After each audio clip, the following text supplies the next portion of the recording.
In this video, we uncover ICU reality, what really happens, why it's costly, and what leads you there. Explore pneumonia, diabetes, hypertension, COPD, chronic liver disease, chronic kidney disease, stress, plus prevention strategies, stress management, and lifestyle hacks for better health. Critical care specialist बन करके खासकर critical patient की care करूंगा। मैं एक बहुत important पहलू को उठाना चाहता हूं, वो ये है कि एक नॉर्मल मेडिकल केयर और एक क्रिटिकल केयर में जमीन आसमान का फर्क होता है। पेशेंट के पास पैसे कम होने की वजह से वो चाह रहा था कि कम पैसे में उसका इलाज हो जाए। हॉस्पिटल में money is a by product. Service का ये नहीं कि रेट बढ़ा कर इतना रेट हो जाए कि हमारा एक मिडिल क्लास फैमिली या गरीब आदमी की अप्रोच से बाहर निकल जाए। जैसे जैसे हमारी एज की लाइफ एक्सपेक्टेंसी बढ़ रही है, वैसे वैसे कुछ क्रोनिक डिजीज का मतलब होता है मोर देन 6 मंथ से जो बीमारी बॉडी में रहती है, तो इसके नंबर्स भी धीरे धीरे बढ़ते जा रहे हैं। तो बहुत सारी डिजीज ऐसी होती हैं जो ऑर्गन्स के एजिंग प्रोसेस कह सकते हो या बूढ़ापन कह सकते हो, उसके साथ चलते रहते हैं। क्रोनिक लिवर डिजीज हो गई, क्रोनिक किडनी डिजीज हो गई ना, COPD, alcohol ultimately chronic liver disease देता है। स्मोकिंग अल्टीमेटली COPD पैदा करता है। Avoid junk. आप ओबेसिटी को देख लो, आप डायबिटीज को देख लो, आप हाइपरटेंशन को देख लो। कैपिटल ऑफ डायबिटीज अपने इंडिया को कहा जाने लगा है।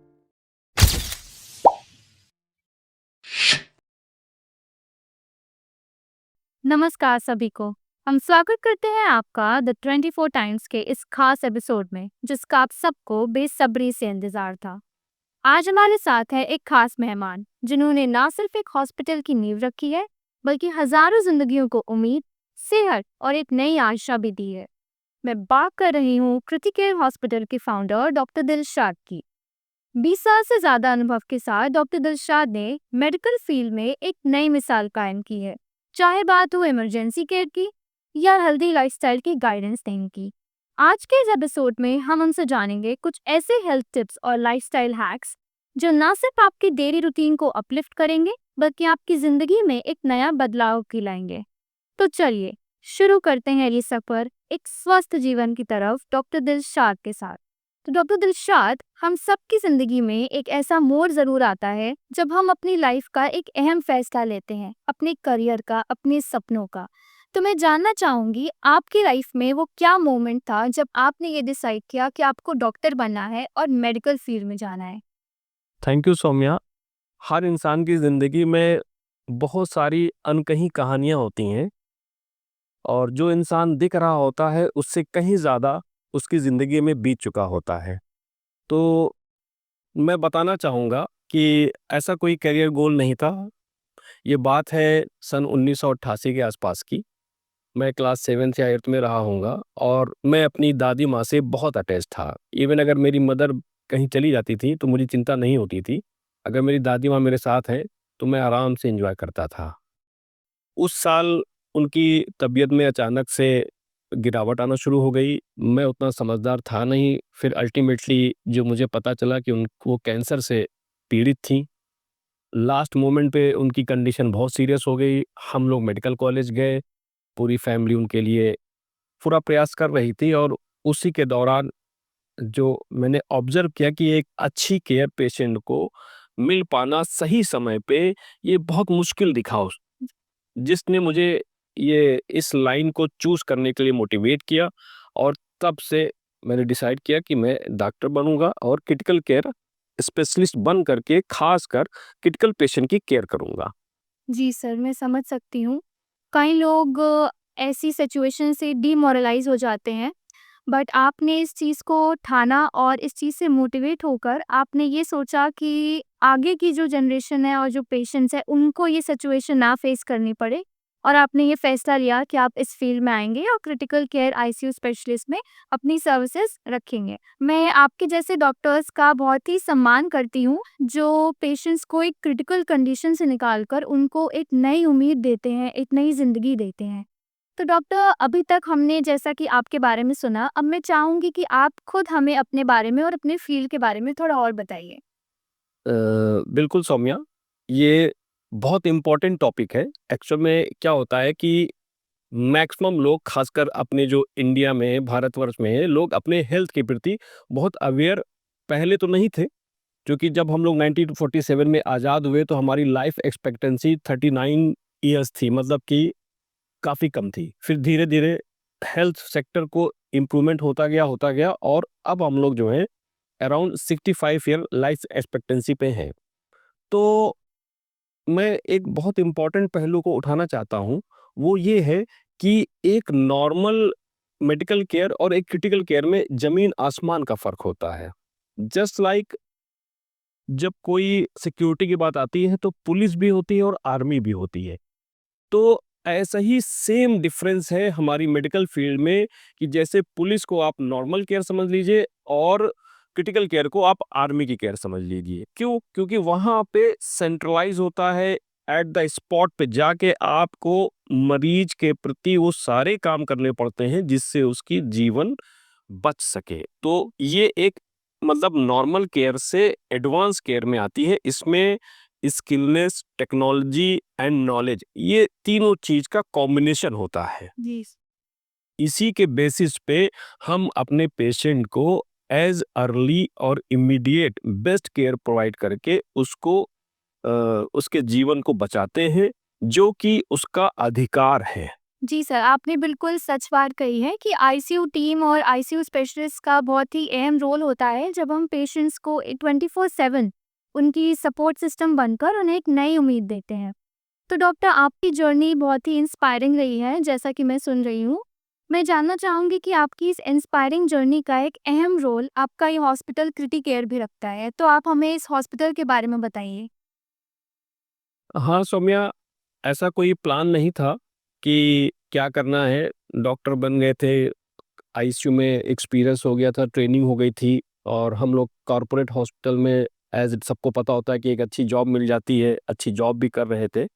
बट समहाउ कभी कुछ घटनाएं ऐसी घटती हैं, जैसे कि मेडिकल लाइन में आने की भी एक घटना थी और इस हॉस्पिटल के फाउंडेशन के पीछे भी एक घटना थी कि एक कॉर्पोरेट हॉस्पिटल में मैं जॉब कर रहा था और एक पेशेंट के पास पैसे कम होने की वजह से वो चाह रहा था कि कम पैसे में उसका इलाज हो जाए। तो हम लोगों ने कोशिश करी कि भाई कुछ कम पैसों में इसका इलाज संभव हो सके, बट समहाउ वो पॉसिबल इसलिए नहीं हो पाया क्योंकि इस सारी अथॉरिटी में हम थे नहीं। हम वहाँ पे एज ए एम्प्लॉइज थे और हमने उससे फिर जब उसके मैं उसको फेस कर रहा था, जब मैं उसको फेस कर रहा था और मैं रिफ्यूज मतलब कर रहा था कि भाई हम लोग आपके इस मतलब डिमांड को पूरी नहीं कर पा रहे हैं, तो मेरे दिमाग में आया या तो आप किसी से भीख मांगिए या फिर आप कुछ करके दिखाइए जिससे कि आप जो ऐसे पेशेंट हैं जिनके पास कम पैसा है और वो अपने मरीज को बचाना चाहते हैं, तो ऐसे में हमने और 3 डॉक्टर ने मिल करके क्रिटी केयर हॉस्पिटल को शुरुआत किया। इसके पीछे सबसे इम्पोर्टेंट चीज ये है कि ये world class high quality critical care at affordable price, ये हमारा सिद्धांत है और हम अपने इस सिद्धांत के साथ अपने 50 बेडेड क्रिटिकल केयर हॉस्पिटल को लेके चलते हैं। अगर हमारे पास कोई मरीज आ जाता है और इलाज कुछ समय तक तो वो कराता है, कुछ समय के बाद फाइनेंशियल क्राइसिस के बाद वो उसको दिक्कत आना शुरू हो जाती है, तो हमारा जो मैनेजमेंट है इसके प्रति बहुत सेंसिटिव रहता है और हम लोग कोशिश यहाँ तक भी कर ले जाते हैं कि अगर सिर्फ और सिर्फ मेडिसिन की वजह से अगर उसकी जान बच सकती है तो बाकी चार्जेस हम नलीफाई कर देते हैं। तो ये चीज हम लेके चलते हैं जिससे कि एक गरीब आदमी को हमारे हॉस्पिटल में गरीबी का एहसास ना हो पाए। सर, जैसा कि आपने अभी कहा कि आप लोग पेशेंट की इमोशनल नीड्स को भी बहुत अहमियत देते हैं और फाइनेंशियल सपोर्ट के साथ उनको एक अच्छी सपोर्ट और अच्छी हेल्थ केयर प्रोवाइड करते हैं 24/7। बहुत ही कम हॉस्पिटल्स मैंने देखा है आजकल ये करते हैं और बहुत ही सराहनीय है कि आप सबका विजन एक था कि आप पेशेंट्स को, जो मिडिल क्लास पेशेंट्स हैं, उनको भी एक अच्छी ट्रीटमेंट दे सकें और उनकी ज़िंदगियां भी बचा सकें। तो सर मैं ये जानना चाहूँगी, जैसा आपने अभी कहा कि आपने अपने और 2 स्पेशलिस्ट के साथ इस हॉस्पिटल की नींव रखी, तो आप उनके बारे में बताएँ, उनका क्या रोल था क्रिटिकेयर हॉस्पिटल की शुरुआत में? हाँ सौम्या, सबसे पहले मैं ये बताना चाहूँगा कि टीम की ज़रूरत क्यों पड़ती है। जी। क्योंकि critical care non stop 24/7 care देने का एक सिस्टम होता है। इसमें एक आदमी कभी भी कंप्लीट केयर नहीं दे सकता है। तो इसलिए मिनिमम 2 या मिनिमम 3 या मिनिमम 4, तो हम मेरे 2 कलीग्स थे, doctor Shobhit Saxena and doctor Mahendra Singh.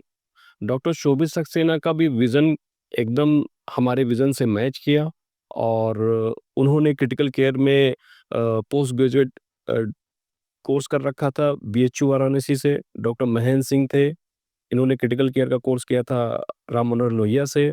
तो जब हम तीनों ने आपस में अपने गोल, अपने विज़न डिस्कस किए तो हम लोगों ने काफ़ी मैचिंग पाई और हम लोग एक कॉमन प्लेटफ़ॉर्म पे आकर के हम लोगों ने 2019 के सितंबर में क्रिटी केयर हॉस्पिटल की शुरुआत करी।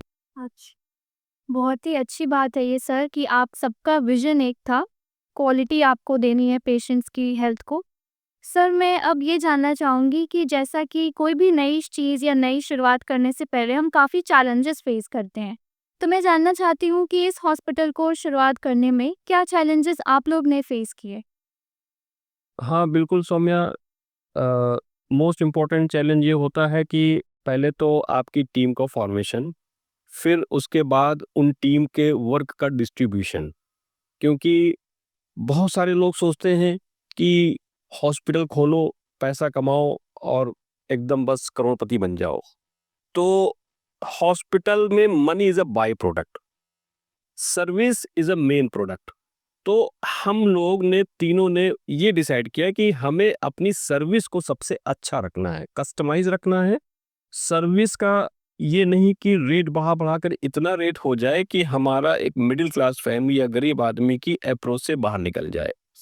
तो ये जो सोच थी, ये हम तीनों डॉक्टरों की एकदम मैच कर रही थी और इस सोच के चलते हम लोगों ने इस हॉस्पिटल की नींव रखी थी। और रहे चैलेंजेस तो ऑब्वियसली विदाउट चैलेंज कोई भी चीज़ आगे नहीं बढ़ती है और इसके लिए हम लोग पहले से ही प्रिपेयर्ड थे और हम लोग 24/7 सर्विस देने के लिए प्रिपेयर्ड थे। तो जब आप किसी काम को ठान लेते हैं और रात दिन एक करने के लिए तैयार रहते हैं तो चैलेंजेस अपने आप छोटे हो जाते हैं और आपका एम्बिशन बड़ा हो जाता है। तो मैं आज की जनरेशन को बस इतना ही कहना चाहूँगा कि हमेशा चैलेंजेस तो जब से दुनिया बनी है और जब तक दुनिया रहेगी चैलेंजेस तो प्रेज़ेंट हैं। आप उस चैलेंजेस में अगर डाउन हो जाते हैं तो आप वो काम आगे तक नहीं ले जा पाएँगे। आप अपने एम्बिशंस को, अपने मेहनत को इतना ऊपर कर डालिए कि चैलेंजेस बहुत छोटे नज़र आने लगें, तो आपके लिए चीज़ें बहुत ईज़ी हो जाएँगी। सर आपने बहुत ही अच्छी बात बोली है, बहुत ही मोटिवेशनल बात बोली है कि अपने चैलेंजेस को छोटा करके हमें अपना एम्बिशन बढ़ाना चाहिए, तो चैलेंजेस हमें दिखते ही नहीं है या हमें फ़ील ही नहीं होते हैं। तो सर क्रिटिकल केयर जैसे आपका मेन फोकस क्रिटिकल केयर और आईसीयू पे रहा है और ये फील्ड अनडाउटेडली हाई डिमांडिंग है। तो मैं जानना चाहती हूँ एक आईसीयू स्पेशलिस्ट में क्या ऐसी क्वालिटीज़ होनी चाहिए? हाँ, मोस्ट इम्पोर्टेंट चीज़, क्रिटिकल केयर एक ऐसी केयर है जब एक इंसान या मरीज़ की जान रिस्क पे आती है। जी सर। बेसिकली मैं थोड़ा-सा मेडिकल लाइन पे आना चाहूँगा। हर एक डिज़ीज़ जो है अपने एडवांस रूप में मरीज़ की जान लेना चाहती है। ठीक है, तो उसके लिए कहीं न कहीं वो ऐसे ऑर्गन्स को इन्वॉल्व कर लेती है जो हमारे लिए लाइफ सेविंग होते हैं। जैसे brain, heart, lung, kidney, liver. जब इन ऑर्गन्स का इन्वॉल्वमेंट होता है और इनके थ्रू जो हमारी बॉडी स्टेबलाइज़ होती है, वो डिस्टेबलाइज़ होना शुरू हो जाती है। तो यहाँ से क्रिटिकल केयर का रोल शुरू हो जाता है। क्यों? क्योंकि अब पेशेंट जो है खुद स्टेबल नहीं रह सकता है। अब वो सपोर्ट के थ्रू स्टेबल होता है। तो ये सारी चीज़ों में सबसे पहले हम लोग लाइफ सेविंग सपोर्ट को पेशेंट पे इम्प्लीमेंट करके रूट कॉज को ट्रीट करते हैं। जैसे कि तुमने सौम्या देखा होगा कि लोग कहते हैं कि आईसीयू में चला गया है, वेंटिलेटर पे पेशेंट चला गया है तो अब बच नहीं सकता है, बट ये एक मिथ है। मिथ इसलिए है कि वो पेशेंट वेंटिलेटर पे इसलिए नहीं गया है कि वो बचेगा नहीं, वो हम उसके लिए एक important golden hours time by करना चाहते हैं। सपोज कि एक पेशेंट है, निमोनिया की बीमारी है, 7 to 10 डेज लेगी। आज पेशेंट का ऑक्सीजन बहुत लो हो गया है। अब लो ऑक्सीजन से उसकी पूरे बॉडी का सिस्टम डिस्टेबलाइज हो जाएगा, क्योंकि हमें बेसिकली उस डिजीज के साथ साथ पूरी बॉडी को स्टेबलेशन भी देना होता है, स्टेबलाइज रखना होता है, सो दैट कि सारे ऑर्गन्स अपना नॉर्मल फंक्शनिंग करते रहें। तो ऐसी सिचुएशन में हम लाइफ सेविंग सपोर्ट में वेंटिलेटर यूज करते हैं और रूट कॉज यानी निमोनिया को ट्रीट करके फिर वेंटिलेटर से हटा देते हैं। उससे क्या होता है कि पेशेंट हमारा जीवित रहता है और हम उसको एक नई जिंदगी प्रदान कर सकते हैं। सर, आपने बिल्कुल सही बात बोली है कि वेंटिलेटर पे रखने से पेशेंट की एक उम्मीद बढ़ जाती है जब उनको सांस लेने में दिक्कत होती है। बट सर, जनरली हम कॉमन इंसान में एक ये मिथ होता है और बहुत आम लोग इस बात को एक मिथ एज अ लेते हैं कि पेशेंट की डेथ होने के बाद भी कई हॉस्पिटल्स उनको वेंटिलेटर पे रखते हैं। ऐसा पेशेंट्स का कंप्लेन है या उनको मिथ है। तो सर, इसके बारे में आप क्या कहना चाहेंगे? हाँ, बेसिकली क्या है कि 2 ओपिनियंस हैं, एक मेडिकल एक्सपर्ट ओपिनियन होती है और एक कॉमन पीपल की ओपिनियन होती है। कॉमन पीपल नंबर में ज़्यादा होते हैं, एक्सपर्ट लोग कम होते हैं, तो उनकी ओपिनियन आपस में बढ़ती जाती है। बट होता क्या है सौम्या कि as per medical science, as per guideline जो डेथ डिक्लेरेशन चीज़ होती है, जैसे हम लोग ऐसी कुर्सी पे बैठे होते हैं, हमारा कलम ऐसी जगह पे होता है कि अगर हम अपने कलम से किसी के लिए डेथ लिख रहे हैं, तो हम पूरी तरीके से मेडिकली सर्टिफ़ाइड होना चाहते हैं कि हाँ, पेशेंट में डेथ हुई है कि नहीं हुई है। फॉर एग्ज़ाम्पल कोई पेशेंट ब्रेन डेड हो गया है, तो क्या हम उसको डेथ डिक्लेयर कर सकते हैं? ये एक सवाल है। ब्रेन डेड है तो पब्लिक के हिसाब से तो वो डेथ हो गया है, लेकिन मेडिकल साइंस क्या उसको डेथ डिक्लेयर कर सकती है? नेवर, नहीं कर सकती है। क्यों? क्योंकि उसका हार्ट चल रहा है, उसकी यूरिन पेशाब आ रहा है, ठीक है? तो यहीं पे जो डिफरेंसेस ऑफ ओपिनियन क्रिएट होने शुरू हो जाते हैं। क्यों? क्योंकि मरीज वेंटिलेटर पे है, मरीज हिल नहीं रहा, मरीज डुल नहीं रहा है, तो एक आम पब्लिक सोचती है कि अभी हमारा मरीज बचा नहीं है, ठीक है? तो बट हम लोग ऐसे पेशेंट में लाइफ सेविंग सपोर्ट हटा नहीं सकते हैं, क्योंकि ऐसा अपने इंडिया में सुप्रीम कोर्ट की रूलिंग है, इसको कहते हैं passive euthanasia. Life saving support को हटाना इज ए पैसिव यूथनेसिया, जो कि अभी हमारे भारत में या इंडिया में एप्लीकेबल नहीं है। तो यहीं से डिफरेंसेस ऑफ ओपिनियन बढ़ना शुरू हो जाता है। मेडिकल एक्सपर्ट उसको डिक्लेयर नहीं कर सकता है, क्योंकि ईसीजी में नॉर्मल रिदम चल रही है और ब्रेन उसका काम नहीं कर रहा है। पब्लिक उसको अपने नज़र से देख रही है, तो जब अपने नज़र से देखती है तो उनको लगता है ये तो मर चुके हैं। हमें चूँकि डिक्लेयर करना होता है, डिक्लेयर में 5-6 पॉइंट्स बहुत इंपॉर्टेंट होते हैं सौम्या। जैसे ईसीजी फ्लैट लाइन होनी चाहिए, ठीक है? हम लोग की pupils reaction dilated and fixed होना चाहिए, कोई हार्ट साउंड नहीं होनी चाहिए, कोई पल्स फीबल नहीं होनी चाहिए। तो हम लोग जब ये सब क्राइटेरिया चेक करते हैं, जब इसमें सब में 0-0 आता है, देन हम लोग डिक्लेयर करते हैं कि हाँ, अब पेशेंट की डेथ हो गई है। तो ये बहुत ही कॉमन डिफरेंसेस ऑफ ओपिनियन है, तो ये अक्सर रहता है। ये हम लोग पर डे इस चीज़ को फेस करते हैं, तो समहाउ हम उनको समझाने की कोशिश करते हैं कि डेथ का मतलब क्या है और कोमा का मतलब क्या है। सर, बहुत ही अच्छा एक्सप्लेनेशन दिया है आपने। आशा करती हूँ कि हमारे काफ़ी लोगों का ये मिथ क्लियर हुआ होगा कि एक आम लोगों के नज़रिए से डेथ का क्या मतलब होता है और मेडिकल फील्ड के ज़रिए से एक डेथ का क्या मतलब होता है और वेंटिलेटर सपोर्ट कितना मायने रखता है एक पेशेंट की हेल्थ में। तो सर, अब मैं ये पूछना चाहूँगी, जैसा कि आपने बताया कि कोमा और डेथ में आपने बताया, उसके बारे में सर उन दोनों के बीच में क्या डिफरेंस होता है? कोमा क्या चीज़ होती है और एक्चुअल डेथ पेशेंट की जब होती है वो क्या चीज़ होती है? हाँ, सौम्या, एक्चुअल में होता क्या है कि जैसे तुमने देखा होगा भई, रोड ट्रैफिक एक्सीडेंट में हेड इंजरी बड़ी कॉमन होती है, जी। ठीक है?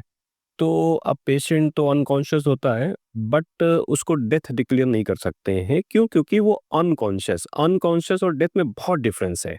अनकॉन्शियस में मरीज की होप छुपी हुई है, आशा छुपी हुई है। तो हमें उस आशा के साथ मरीज को रिकवर कराने की एबिलिटी हमें हम जानते हैं कि वो रिकवर हो सकता है। तो ऐसे में हम एक ऐसा शब्द डेथ शब्द ले करके आते हैं, तो ये एक तरह से मरीज के प्रति और मेडिकल साइंस के प्रति एक समझ लीजिए जस्टिस नहीं होता है। तो ऐसे ही जो बहुत सारी बीमारियां होती हैं उसमें कभी-कभी दिमाग का इन्वॉल्वमेंट हो जाता है। दिमाग का इन्वॉल्वमेंट होने से मरीज कुछ बात नहीं कर पाता है, मरीज अक्सर जो है रिस्पॉन्ड नहीं कर पाता है। तो ये बहुत कॉमन है, मतलब हम लोग की जो क्रिटिकल केयर में ये बड़ा कॉमन है बेसिकली। ये इतना कॉमन है कि हर डिज़ीज़ अपनी एडवांस रूप में दिमाग को कहीं न कहीं से इन्वॉल्व कर लेती है। बट क्योंकि उसमें अभी आशा छुपी हुई है। तो हमारे पास मरीज़ आया है अपनी आशा के साथ कि क्या ये मरीज़ हमारा बच सकता है? तो हाँ, मोस्ट ऑफ द टाइम उसमें ये आशा छुपी होती है कि वो बच सकता है। तो वहाँ से हम लोग काम शुरू करते हैं और आइडेंटिफ़ाई करते हैं कि उसके अंदर ऐसे कौन से पैरामीटर हैं जो डिस्टर्ब इतने हैं जिसकी वजह से हमारे मरीज की सिचुएशन ऐसी हो गई है। उस पैरामीटर को हम लोग आईसीयू में टेक्नोलॉजी के साथ, मेडिकेशन के साथ एक नॉर्मल पैरामीटर की तरफ कन्वर्ट करने की पूरी कोशिश करते हैं। अगर वो धीरे-धीरे कन्वर्ट हो जाता है तो हमारा मरीज भी धीरे-धीरे रिकवर हो जाता है। तो इसमें सौम्य बहुत इम्पोर्टेंट चीज़ जो मैंने लर्न करी है वो है पेशेंस।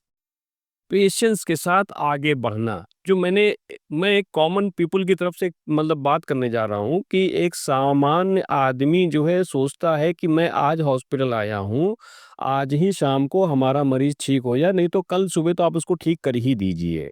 तो मैं ये बताना चाहता हूँ कि ऐसा कोई जादुई मेडिकल में कोई ऐसी चीज़ नहीं है कि 24 घंटे में मरीज़ हमारा ठीक हो जाए। बस मैं अपनी जनता को आपके चैनल के माध्यम से ये कहना चाहता हूँ कि पेशेंस के साथ अगर ट्रीटमेंट चलता है, तो एक बेस्ट रिज़ल्ट की उम्मीद होती है।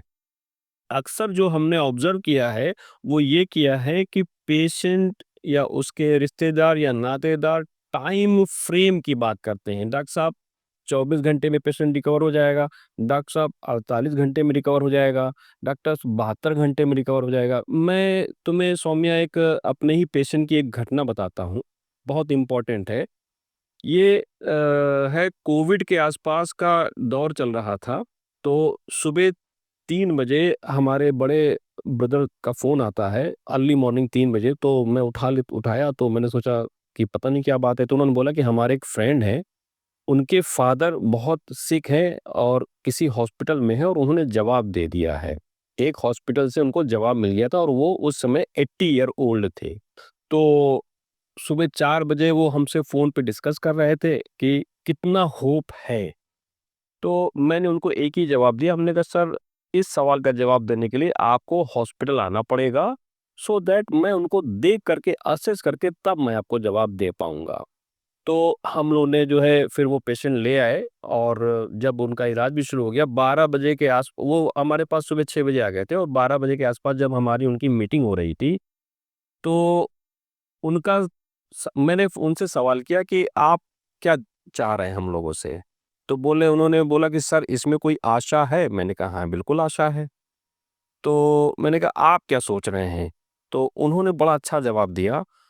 उन्होंने सर बोला कि सर मैंने ये सोचा कि अगर मैं बीमार होता और मेरे पिताजी इलाज कराने की नौबत आती तो मेरे पिताजी अपने आप को चौराहे पे बेच के इलाज करा रहे होते और मैं आज ये सोच रहा हूँ कि मेरे पिताजी अगर बचेंगे तो मैं इलाज कराऊं और नहीं बचेंगे तो मैं इलाज नहीं कराऊं। तो मेरे अंदर से सर आवाज आई कि मैं अपने पिताजी के आखिरी सांस तक लड़ूंगा।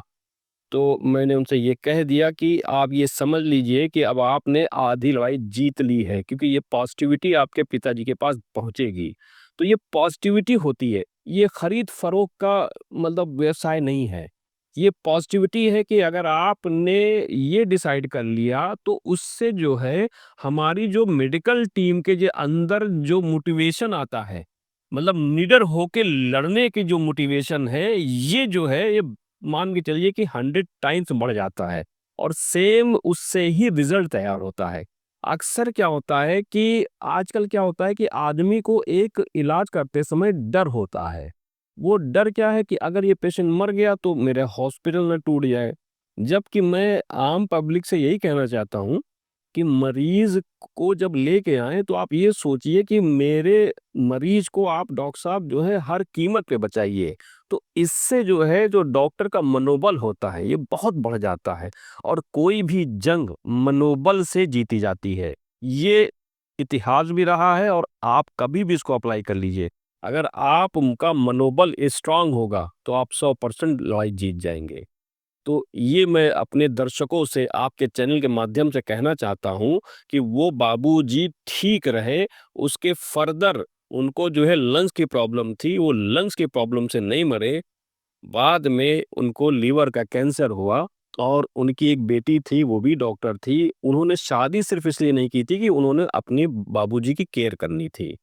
और उन्होंने कहा कि डॉक्टर साहब ये समझ लीजिए इसके आगे की जो भी ज़िंदगी थी वो आपके द्वारा दी गई थी। हमने कहा ना, आपके इंटेंशन बहुत क्लियर हो गए थे कि मैं अपने बाबूजी के आखिरी सांस तक लड़ूंगा। वो उस इंटेंशन की वजह से ये बाबूजी आज यहाँ पे हैं। तो ये बहुत इंपॉर्टेंट चीज होती है कि मरीज और मरीज के रिश्तेदार वो इंटेंशन क्या रख रहे हैं, वो इंटेंशन में अगर बहुत क्लियर हो जाएं, डाउट्स हटा ले जाएं, तो डॉक्टरों का मनोबल बहुत बढ़ जाता है। बिल्कुल सच बात कही है सर आपने। मनोबल, पेशेंस हमारे ऑडियंस को इस चैनल के माध्यम से बहुत ही अच्छा आपने मोटिवेशन दिया है कि पेशेंस रखना चाहिए और सर मनोबल के साथ हम हर ट्रीटमेंट के रिजल्ट को भी अच्छी तरीके से हमारी बॉडी रिएक्ट करेगी और हम हर डिजीज से लड़ पाएंगे। सर आपको जैसे 20 साल का अनुभव है, तो आईसीयू में आपने कुछ ऐसे पेशेंट्स भी देखे होंगे जो काफ़ी रेपिटेटिव इलनेस के साथ आते हैं। तो सर क्या ऐसे डिजीज़ेज़ हैं जिनके पेशेंट्स जनरली आईसीयू में एडमिट होते हैं? सौम्या, जैसे मैंने पहले बताया था कि जब 1947 में अपने जो इंडिया की लाइफ एक्सपेक्टेंसी थी, वो अराउंड 39 इयर्स या 40 इयर्स थी, जो कि अब 65-70 इयर्स के आसपास आ गई है। तो जैसे-जैसे हमारी एज की लाइफ एक्सपेक्टेंसी बढ़ रही है, वैसे-वैसे कुछ क्रोनिक डिज़ीज़ का मतलब होता है मोर देन 6 मंथ से जो बीमारी बॉडी में रहती है, तो इसके नंबर्स भी धीरे-धीरे बढ़ते जा रहे हैं। तो इसके नंबर्स बढ़ते जा रहे हैं, हम लोग की एक्सपेक्टेशंस बढ़ती जा रही हैं और इस एक्सपेक्टेशंस के तहत बहुत सारी डिज़ीज़ ऐसी होती हैं जो ऑर्गन्स के एजिंग प्रोसेस कह सकती है, बूढ़ापन कह सकते हो, उसके साथ चलते रहते हैं। तो ऑर्गन्स की बीमारी अक्सर क्या होती है, जिस पेशेंट को हो जाती है, उनको रिकरेंट एडमिशन की ज़रूरत रहती है। क्यों? क्योंकि ऑर्गन्स तो चेंज होते नहीं हैं। उसमें जो डिज़ीज़ प्रोसेस होती है, उसको ही ठीक किया जा सकता है। But most of the time ऐसा होता है कि ऑर्गन्स प्लस डिज़ीज़ मिल करके पेशेंट आता है हॉस्पिटल में, तो डिज़ीज़ प्रोसेस को नलिफ़ाई किया जाता है और ऑर्गन्स की जो प्रॉब्लम है, उसको धीरे-धीरे मेडिसिन्स के माध्यम से उसको आगे ट्रीट किया जाता है। तो ऐसे केसेस में जैसे क्रोनिक लिवर डिजीज़ हो गई, क्रोनिक किडनी डिजीज़ हो गई, ना सीओपीडी, जैसे सीओपीडी एक ऐसा है कि इसमें स्मोकिंग का बहुत बड़ा रोल है। अब सब में तुम देखती हो आजकल के नए-नए जनरेशन बच्चे स्मोकिंग शुरू कर देते हैं कॉलेज में जाके, ठीक है? Alcohol alcohol ultimately chronic liver disease देता है। स्मोकिंग अल्टीमेटली सीओपीडी पैदा करता है। तो धीरे-धीरे ये सब का डिज़ीज़ लोड बढ़ता जा रहा है और हमने और ऑब्ज़र्व किया है कि इधर लास्ट 25 से 30 साल में फूड इंडस्ट्री बहुत ग्रो हो गई है। अच्छा, जितनी भी फूड इंडस्ट्री है, फूड है, ये सब जंक फूड की कैटेगरी में आते हैं। अब हमें अपने बच्चों को पढ़ाना पड़ रहा है कि avoid junk food, avoid junk food, avoid junk food. क्यों? क्योंकि अल्टीमेटली ये आने वाले समय में उनकी बीमारी का कारण बन रहे हैं। आप ओबेसिटी को देख लो, आप डायबिटीज़ को देख लो, आप हाइपरटेंशन को देख लो। हम लोग जब आज़ाद हुए थे तब डायबिटीज़ हमारे देश में इतनी नहीं थी। आज जो है तुम्हें मैं बताऊँ कि कैपिटल ऑफ डायबिटीज़ अपने इंडिया को कहा जाने लगा है, कि मतलब कि डायबिटीज़ के पेशेंट सबसे ज़्यादा कहाँ हैं? अपने इंडिया में है। क्यों? लाइफ़स्टाइल मॉडिफ़िकेशन इतना पुअर होता जा रहा है कि बस इंसान खाता है, घूमता है, कपड़े पहनता है और अपने हेल्थ के प्रति इतना अवेयर नहीं रहता है। मेरी आपके चैनल के माध्यम से ये सारे लोगों को सलाह है कि खाइए, लेकिन उसके साथ-साथ lifestyle modification very important, like walking, running, exercise, इसको भी अपना रूटीन बनाइए। सर, आपने बहुत ही अच्छा एक्सप्लेन किया है हमारे दर्शकों को। पर आपने जैसे एक चीज़ बोली, जैसे आपने बोला India is a capital of diabetes, और इंडिया में और आज की जनरेशन में डायबिटीज़, कैंसर है, सीओपीडी है, लिवर डिजीज़ेज़ हैं, क्रॉनिक इलनेस जो है सर आपने बोला। इनसे सर आप अगर कुछ बताएँ कि हमारे पेशेंट्स कैसे बच सकते हैं? क्योंकि हम जानते हैं prevention is better than cure. तो हमारे पेशेंट्स इन बीमारियों से किस हद तक बच सकते हैं और कैसे बचाव हो सकता है कि हमें डॉक्टर के पास जाना ही ना पड़े? अ, बहुत अच्छा सवाल है ये, और मैं भी चाह रहा था कि इस तरह से कोई मुझसे सवाल करे, क्योंकि मेरे अंदर दिल में बहुत सारी बातें हैं जो मैं आपके चैनल के माध्यम से दर्शकों को पहुंचाना चाहता हूं। नंबर वन चीज ये है कि prevention is always better than control और क्योर। ऐसा इसलिए है कि अगर किसी को बीमारी ना हो तो वो डॉक्टर के पास नहीं जाएगा, लेकिन उसके लिए मेहनत बहुत करनी पड़ती है। आज मैंने ऑब्जर्व किया है कि हम लोग शॉर्टकट पे रहते हैं, कि हमें जल्दी से चीज़ें मिल जाएँ, हमें जल्दी से ऐसा हो जाए, मैं जल्दी से वैसा कर लूँ। तो ये शॉर्टकट नहीं होता है लाइफ में। जी। प्लस मोस्ट इम्पोर्टेंट चीज़ ये है कि अपने ज़बान के टेस्ट पे थोड़ा-सा कंट्रोल करना पड़ता है एट अर्ली एज। और जैसा कि फॉर एग्ज़ाम्पल मैं तुम्हें एक बताता हूँ, जैसे आपने सुबह नाश्ता किया, फिर 2 घंटे बाद कुछ खा लिया, फिर 2 घंटे बाद कुछ खा लिया, फिर आपने लंच कर लिया, फिर इवनिंग में आपने स्नैक ले लिया, फिर आपने डिनर किया, तो आपने मान के चलिए कि दिन भर में 6 से 7 बार आपने खाना खाया।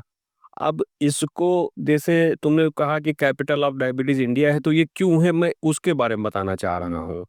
अब इंसुलिन निकलता है पैंक्रियाज से। पैंक्रियाज कहता है कि भाई एक बार में आप खाइए, मैं उसके अकॉर्डिंगली इंसुलिन निकाल दूँगा। अब फिर आपने 3 बार पहले खाना खाते थे, अब 6 बार खाने लगे, बीच में आपने जो है चना भी खा लिया, बीच में आपने कुछ अलग से स्नैक्स ले लिए, तो इंसुलिन जो है पैंक्रियाज और निकालने लगा। अब उस पैंक्रियाज को अगर 60 साल तक इंसुलिन बनाना था, लेकिन आपने बीच-बीच में उसको मार-मार के उससे इंसुलिन निकलवा ली, तो इंसुलिन की कमी होना शुरू हो गई। इंसुलिन की कमी होना शुरू हो गई, उसी को डायबिटीज़ कहा जाता है। तो क्यों? क्योंकि आपको ईश्वर ने इंसुलिन दे दे के भेजा है। आपने उसको जल्दी-जल्दी निकाल करके उसको पूरा खत्म कर डाला है। तो सबसे पहले तो ये समझना है हमको कि डिज़ीज़ होती क्यों है? डायबिटीज़ होता क्यों है? ये बहुत इम्पोर्टेंट है। अगर हम अपनी लाइफ़स्टाइल, अगर हमको 3 बार खाना खाना है, तो हम 3 बार खाना खाएँ, बीच में आप पानी पीजिए। ज़रूरी थोड़ी है कि कॉफ़ी पीना है, ज़रूरी थोड़ी है कि मिठाई खानी है। ये टाइम हाँ, में। टाइम के साथ आप काम करें, शेड्यूल के साथ काम करें, तो आपके पैंक्रियाज़ को इतना मेहनत नहीं करना पड़ेगा। अब उस पैंक्रियाज़ को जिसको 60 साल चलना था या 65 साल चलना था, उसको आपने डबल काम दे करके 30 साल में उसको चला डाला। तो उसके बाद अब पैंक्रियाज़ क्या करेगा? उसके बाद तो उसके पास इंसुलिन का इतना है नहीं। तो अब यहाँ से शुरू होती है इंसुलिन की कमी, और यहीं से शुरू होता है डायबिटीज़ की शुरुआत। जी। तो अगर आप अपनी लाइफ़स्टाइल को अर्ली एज में शेड्यूल बना लें, तो आपको शुगर से बचाव 100% हो जाएगा। तो ये बहुत इम्पोर्टेंट चीज़ है, ये समझना बहुत ज़रूरी है। जैसा कि आजकल हम लोग देख रहे हैं कि फूड इंडस्ट्री इतनी ग्रो हो गई है और इतना ज़्यादा आउटिंग का ट्रेंड आ गया है, तो अल्टीमेटली ये हेल्थ पे एक एडवर्स इफ़ेक्ट आने शुरू हो गए हैं। शुरू में नहीं पता चलता है, क्योंकि ये शुरू में पेन तो देते नहीं है, ये साइलेंट किलर कहा जाता है इनको। क्यों? क्योंकि हाँ, food is a silent killer and chronic disease is a silent killer. क्यों? क्योंकि ये पेनफुल नहीं होते हैं ये। ये जब पता चलते हैं जब आपके शरीर में उसकी ठीक-ठाक कमी होना शुरू हो जाती है। तो मैं अपने दर्शकों को यही बताना चाहूँगा कि जैसे liver disease, chronic liver disease से कैसे बचाव करें, इसके लिए अल्कोहल सबको पता है। ऐसा नहीं कि मैं आज नई बात बोल रहा हूँ, सबको पता है कि अल्कोहल इज़ हार्मफुल, लेकिन फिर भी आप देखिए कितना ज़्यादा कंज़प्शन रहता है, तो उससे बचाव करें। उसकी जगह आप शिकंजी पीजिए, आप जो है नेचुरल बेवरेजेस रहते हैं वो आप यूज़ करिए, जूस वगैरह पीजिए आप, मतलब ऐसा नहीं है। दूसरी चीज़, आजकल स्मोकिंग का बड़ा ट्रेंड है। जी। स्मोकिंग अल्टीमेटली हमारे ईश्वर ने हमारे लंग्स को स्मोकिंग के लिए नहीं बनाया है, हमारे लंग्स को बनाया है ऑक्सीजन और कार्बन डाइऑक्साइड डील करने के लिए। अब अगर स्मोकिंग आप उसमें कर रहे हैं तो यानी आप इनजस्टिस कर रहे हैं, अन्याय कर रहे हैं अपने लंग्स के साथ। तो आप जब उसके साथ अन्याय कर रहे थे, तो जब वो आपके साथ अन्याय करेगा तो आपको सीधे हॉस्पिटल और डॉक्टर समझ में आएंगे। तो पहले तो सबसे पहले आपको ये समझना है कि आपने अन्याय किया है अपने अंगों के साथ, तो आप अपना अन्याय छोड़ दें। आपके साथ न्याय 100% आपके अंग ईश्वर ने उसको आपके साथ न्याय करने के लिए ही भेजा है। तो अगर ये सारी चीज़ें जैसे अल्कोहल है, जैसे स्मोकिंग है और भी तमाम तरह के नशे हैं, जंक फूड है, उसको लिमिटेड करिए। मतलब ऐसा नहीं कि आप रोज़ पार्टी कर रहे हैं या ऐसा कर रहे हैं। आप वन्स इन अ व्हाइल, जैसे आप वीक में एक बार अपने आप को डिसाइड कर लीजिए कि मैं वीक में 1 दिन, हफ्ते में 1 दिन संडे को मैं लंच बाहर करूँगा। उसके पहले आप अपने घर पे प्रॉपर खाना खाइए और प्रॉपर डाइट लीजिए, प्रॉपर स्लीप लीजिए। Lifestyle modification is very important and exercise, running, walking, इसको आप अपनी हैबिट में ले आइए। इसके लिए आपको किसी डॉक्टर की सलाह लेने की ज़रूरत नहीं पड़नी चाहिए, क्योंकि ये आपके अपने स्वास्थ्य के लिए है। तो जब आप ऐसा लागू कर देंगे एट अर्ली एज 30 या 25 में, आप डिज़ीज़ से मैक्सिमम कोसों दूर रहेंगे। सर मेरे हिसाब से अगर 20s के एज में ही यंग जनरेशन इस चीज़ को समझ जाए और अवेयर हो जाए जैसा कि आपने हम सबको किया, तो सर 30s की एज में या 40s में हमें ये प्रॉब्लम्स आएँगी ही नहीं। सर और जैसा आपने अभी कहा कि हम एक दिन में 6 से 7 बार अपने मील्स करते हैं। सर कई लोग को स्ट्रेस होता है तो वो स्ट्रेस ईटिंग भी करना स्टार्ट कर देते हैं। सर उसके बारे में आप क्या कहना चाहेंगे? स्ट्रेस तो एक ऐसा टर्म है जो सबको होता है। मैं जो इस दुनिया में आया और जिसने होश संभाला, हर आदमी को स्ट्रेस रहेगा। मोस्ट इम्पॉर्टेंट चीज़, how to deal with stress, it is your responsibility. तो आप उस स्ट्रेस को डील कैसे कर रहे हैं? जैसे कोई छोटा बच्चा है, आपसे जिद कर रहा है, आप उसको थप्पड़ भी मार सकते हैं और आप उसे प्यार से भी समझा सकते हैं। तो अगर आप, ये क्या हुआ, ये आपकी डीलिंग पावर है। तो आप उसको थप्पड़ मार रहे हैं यानी आपकी डीलिंग पावर पुअर है। आप उसको प्यार से समझा रहे हैं यानी आपकी डीलिंग पावर अच्छी है। तो हमें अपनी डीलिंग पावर अच्छी करनी पड़ेगी टू डील द स्ट्रेस। इस स्ट्रेस को जो बेहतर तरीके से डील करना सीख जाते हैं, वही इंसान कामयाब माने जाते हैं। और इस स्ट्रेस में जो स्ट्रेसफुल हो जाते हैं, वो धीरे-धीरे उनके हेल्थ पे एडवर्स इफ़ेक्ट आने शुरू हो जाते हैं। तो आप अपने स्ट्रेस को आइडेंटिफ़ाई करिए और आप उसको डील करने के रास्ते खोजिए, और रास्ते होते हैं, रास्ते मिलते हैं, और तभी आप अपने इस तरह की स्ट्रेस ईटिंग या स्ट्रेस ड्रिंकिंग से आप बच सकते हैं। सर आपने बहुत ही अच्छी बात कही है कि स्ट्रेस सबको होता है आज की जनरेशन में, बट उससे डील करना हमें आना चाहिए। तो मैं इस पे और डिटेल में पूछना चाहूँगी कि जैसे कई लोग को स्ट्रेस होता है, या तो वो स्ट्रेस में ईटिंग करना शुरू कर देते हैं या ड्रिंकिंग करते हैं, या फिर बहुत ही ज़्यादा सोने लग जाते हैं। उनकी नींद बहुत आती है स्ट्रेस में, क्या क्योंकि उन्हें डील नहीं करना पड़ता है उन अपनी स्ट्रेसफुल सिचुएशन से। सर इसके बारे में आप क्या बताना चाहेंगे कि आम जनता, आजकल की यंग जनरेशन जो स्ट्रेस को हैंडल नहीं कर पा रही है, वो क्या कर सकती हैं अपनी लाइफ में कि वो ये गलत नेगेटिव चीज़ें ना अपनाएँ और उससे डील करने के सही रास्ते को चुनकर उस पे आगे बढ़ें? अ, वेल, बहुत अच्छा क्वेश्चन है और मेरे हिसाब से ये हर इंसान का सवाल है ये। जो इंसान इस दुनिया में पैदा होकर के थोड़ा-सा भी समझदार बना, उसका ये सवाल बन गया है। तो मोस्ट ऑफ द टाइम बच्चे जब एडोलेसेंट एज में आते हैं तब ये सब चीज़ें शुरू होती हैं। जब वो छोटे होते हैं तब वो मस्त होते हैं। एडोलेसेंट एज में आने के बाद घर का एनवायरनमेंट, हमारे सोसाइटी का एनवायरनमेंट और हमारे देश का एनवायरनमेंट और हमारी दुनिया का एनवायरनमेंट, हम इस तरीके से ज़िंदगी जी रहे हैं।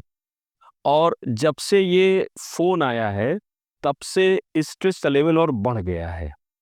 उसके पीछे सबसे बड़ा कारण या क्या है कि हम लोग एक्सटर्नल वर्ल्ड से इतना कनेक्टेड हो गए हैं कि हमारा माइंड उसको तुरंत ग्रैप्स कर लेता है। और माइंड की ऐसा डिज़ाइन है कि वो नेगेटिव चीज़ को तुरंत पिक करता है और पॉजिटिव चीज़ को तो बड़ा मुश्किल से वो रिटेन कर पाता है। तो इसमें देखिए 2 चीज़ें होती हैं। एक होती है आपकी अपनी इंडिविजुअलिटी एंड पर्सनैलिटी और एक होता है एक्सटर्नल फैक्टर।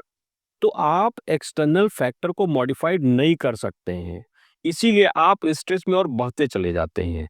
आप अपने इंटरनल फैक्टर को मॉडिफाइड करना होता है। इसमें क्या होता है कि इंसान, फॉर एग्जांपल, मैं एक छोटा सा एग्जांपल लेता हूँ। जैसे सबसे पहले स्ट्रेस आदमी आता है, किसी को हाई स्कूल का एग्जाम है, ठीक है, तो सबसे पहले बोर्ड का एग्जाम है, बोर्ड का एग्जाम में उसको स्ट्रेस होना शुरू हो जाएगा। ठीक है, वो बच्चा बेचारा, आपने देखा भी होगा कुछ बच्चे सुसाइड तक कर ले जाते हैं। तो आखिर हम एग्जाम तो हमने अपने बच्चों के लिए, अच्छे के लिए बनाया है, बुरे के लिए तो बनाया नहीं है।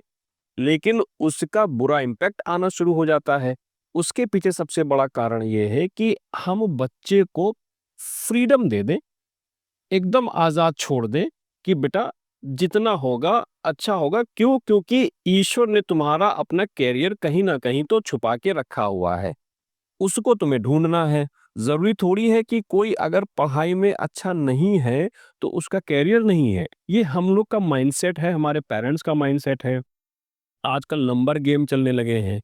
नंबर गेम में 90% पे बात हो रही है, 100% की बात हो रही है, 99% की बात हो रही है। तो ये जो इस समय जो चैलेंजेस शुरू हो रहे हैं नंबर गेम से, ये इस अल्टीमेटली स्ट्रेस का कारण है। क्योंकि सारे बच्चे 99 और 100 थोड़ी होने हैं। हमें तो अपना देश ऐसा बनाना है कि सारे बच्चे खुश रहें। तो उसके लिए इम्पोर्टेंट चीज़ ये है कि आप अपनी चीज़ों को तैयारी पहले से करें, शॉर्टकट में एकदम मत लगें, एकदम भी मत सोचें, एकदम मत सोचें कि दिमाग से निकाल ही दें कि कोई शॉर्टकट होगा। शॉर्टकट के चक्कर में, और दूसरा कंपैरिज़न के चक्कर में, तीसरा एक्सपेक्टेशंस के चक्कर में, हर चीज़ इम्पोर्टेंट है, कंपैरिज़न इम्पोर्टेंट है, एक्सपेक्टेशंस इम्पोर्टेंट है, सब कुछ इम्पोर्टेंट है, बट कितनी लेवल पे उसको रखना है ये उससे ज़्यादा इम्पोर्टेंट है। अगर आप सोचें कि आज मुझे 24 घंटे में ये काम करना है, तो उसका आप अपना एक शेड्यूल बना लीजिए और छोटे-छोटे टारगेट्स बनाइए कि आज मुझे इतना काम कर लेना है। जब आप उतना काम अचीव कर लेंगे, आपको कॉन्फिडेंस आ जाएगा, आप आगे बढ़ जाएँगे। आप बियॉन्ड लिमिट में अगर आपने कोई टारगेट बनाया, गोल बनाया, उसको अचीव नहीं कर पाए, तो फिर आपको स्ट्रेस बढ़ जाएगा। तो आपको लाइफ में कुछ भी करना है, स्ट्रेस 2 तरह से हो सकता है, या तो फैमिली की तरफ से होता है या फिर प्रोफ़ेशनल या फिर करियर को लेकर के होता है। तो फैमिली की तरफ से मैं बस यही कहना चाहूँगा कि क्लियर रहिए, साफ रहिए, झूठ मत बोलिए, गलती हो जाए एक्सेप्ट कर लीजिए। आप स्ट्रेस से खत्म हो जाएँगे आप। ये बहुत इम्पोर्टेंट है, अपने पेरेंट्स को अपना दोस्त समझिए, आप उनसे हर चीज़ डिस्कस करते चलिए, तो आपका मैक्सिमम टाइम घर का स्ट्रेस खत्म हो जाता है। करियर को लेकर के आ जाइए, करियर को लेकर के आ जाइए, आप समझिए कि हमें इस करियर को पाने के लिए क्या-क्या चीज़ करनी है और क्या-क्या चीज़ छोड़नी है, ये भी बहुत इम्पोर्टेंट होता है। हम क्या सोचते हैं, चलो हम ये भी कर लें, चलो हम ये भी कर लें, चलो हम ये भी कर लें। जब आप अपने विज़न में इतना डाइवर्जन रहेंगे, तो आप मेन विज़न से बहुत दूर चले जाते हैं। तो सबसे पहले आप अपने गोल को सेट कर लीजिए और उससे रिलेटेड जो भी चीज़ है, उसकी एक डायरी बना कर के उसको लिख लीजिए। फॉर एग्ज़ाम्पल आपको लगता है कि मैं कहीं जाता हूँ, किसी के सामने बात करने की कोशिश करता हूँ, तो मुझे बहुत स्ट्रेस हो जाता है। तो इसका भी सॉल्यूशन है, आप घर पे एक माइक लीजिए और अपनी बात मिरर के सामने बोलते रहिए। 10 दिन बोलिए, 20 दिन बोलिए, 25वें दिन आप देखिए आप में कॉन्फिडेंस आ जाएगा, आप बोलना शुरू कर देंगे। जी। तो एवरीथिंग नीड प्रैक्टिस।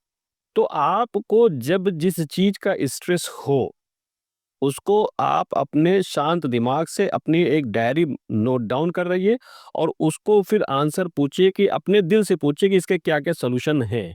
आपका दिल उसको सॉल्यूशन निकाल के देगा और आप उसकी प्रैक्टिस शुरू करिए। अल्टीमेटली वो स्ट्रेस देखिएगा 10 दिन में, 15 दिन में खत्म हो जाएगा।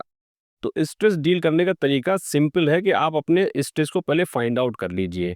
फिर उसके बाद उसके आंसर भी फाइंड आउट कर लीजिए और उसमें अगर किसी सीनियर की हेल्प ले तो वो बहुत अच्छा रहता है और उसके बाद उसको इम्प्लीमेंट करिए, स्ट्रेस अल्टीमेट खत्म हो जाएगा। जी सर, हमें रूट कॉज़ जानना चाहिए स्ट्रेस एग्ज़ैक्टली। और उसके बाद हमें उस पे वर्क करके अपनी स्ट्रेस की हैबिट्स को ठीक करना चाहिए।